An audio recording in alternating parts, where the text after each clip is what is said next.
Hello, my name is Horacio Solis Guillen. The book that I read is Crowley Castle by Elizabeth Gaskell. The book has 4 chapters. The residence of the castle. The castle it is an ancient ruin from the 18th century, and it was the home of Sir Mark, the last baronet of that name. He had a little girl called Teresa, and Teresa had a nurse who had looked after her ever since she was a little girl.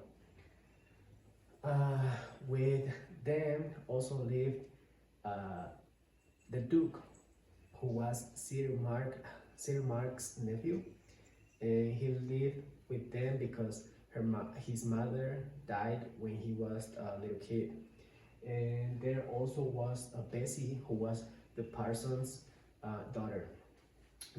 They are basically the main characters of the book, and everybody expected that Teresa would get married with her cousin, and that was about to happen. But when they were younger, the Duke had to leave to go around Europe for a tour, and he told his uncle that he wanted to get married with her cousin. But when he returned from that tour, he found out that Teresa didn't wait for him and married the Count de la Grange, a handsome and young man from France. And Duke married Bessie instead.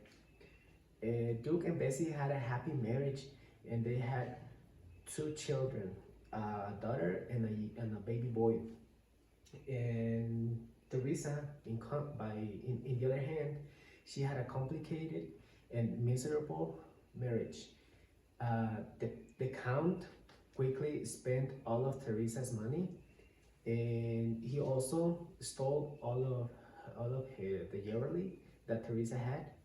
Teresa cried almost every night in France until one night her husband died in a bar accident. So here comes the third, I skipped the second chapter, who was marriage, property, and birth. The third chapter, Teresa comes home. When her husband died, Teresa and Victorine returned to the castle with her dad, and also with Duke and Bessie's family. They were very happy at first, but after a long stay, Bessie felt uncomfortable because Duke became very popular in politics, and Bessie and Victorine supported him in everything. But Bessie was against, because he had to travel a lot and she didn't want him to go away. She just wanted him to stay and take care of the castle and also take care of the family. When Duke was traveling around Europe, his baby boy got sick and soon he died. Bessie felt very sad and she spent weeks inside of her room. Victorine, who was a nurse, gave her some medicine and put her to sleep. Finally, when the Duke returned from his trip, he took the doctor with him and found Bessie asleep. But suddenly they realized that Bessie was dead.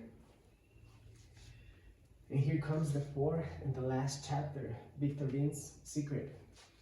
After Bessie's death, several years after, the Duke married Teresa. Some relatives were offended, and some others were happy, particularly Victorine. They decided, after their wedding, they decided to live in London, and they left Victorine in charge of the castle. But she was old, tired, and she also was sick, so she felt like she was betrayed by Teresa, and she told a horrible secret to Bessie's mother. She told her that she had poisoned Bessie so Teresa could get married with Duke. Victorine repeated the story to Duke, so he abandoned Teresa and went back to London again, but this time alone. Teresa uh, was in the castle alone, and eventually she died. And the, the Duke's daughter, she sold the castle to a stranger. So this is basically the story. It is about love, tragedy, and heritage. Uh, the book kept me attentive all the time through all the chapters, but I didn't like the ending because I frequently or I listen to happily ever after endings, so I'm very used to that type of stories. And the learning from the book is that uh, be careful who you spend time with, because in this occasion, Teresa didn't had nothing to do with Victorine's idea, and Teresa paid the consequences of what Victorine did. So be careful, and it's not everything about money and heritage. So everybody was after the heritage and after the castle, and the legacy stopped because of these type of situations. So that is pretty much the idea. That is the drama. I do recommend it, but the ending definitely is not my type. So I hope you enjoy it. Thank you. Bye bye.